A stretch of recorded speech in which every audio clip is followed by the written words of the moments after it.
ఏపీలో కూటమి ప్రభుత్వం హామీలు అమలు చేయలేక డైవర్షన్ పాలిటిక్స్ చేస్తోందన్నారు మాజీ మంత్రి కారుమూరి నాగేశ్వరరావు. ఆధారాలు లేని ఆరోపణలతో కేసులు పెడుతున్నారన్నారు.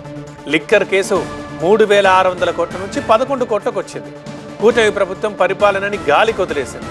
దేశంలో అసలు ఏ రాష్ట్రంలోనూ ఇలా జరగడం లేదు అని అంటున్నారు కారుమూరి. ప్రతిపక్ష పార్టీ నాయకుల్ని కేసులతో హింసిస్తున్నారని ఆరోపిస్తున్నారు. 3,600 కోట్లు అన్నారు, తర్వాత ఇది అన్నారు, తర్వాత మళ్ళీ 60 కోట్లు అన్నారు. మొన్న వాళ్లే పెట్టి 11 కోట్ల రూపాయలు ఉన్నాయని చెప్తే జడ్జి గారు దాన్ని మరి ఫోటో తీసి కూడా పట్టరమంటం జరిగింది.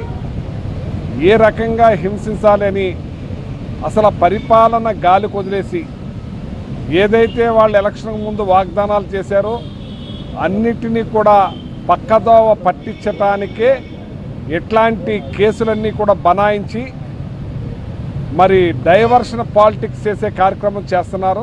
ఇది హేయమైన పని.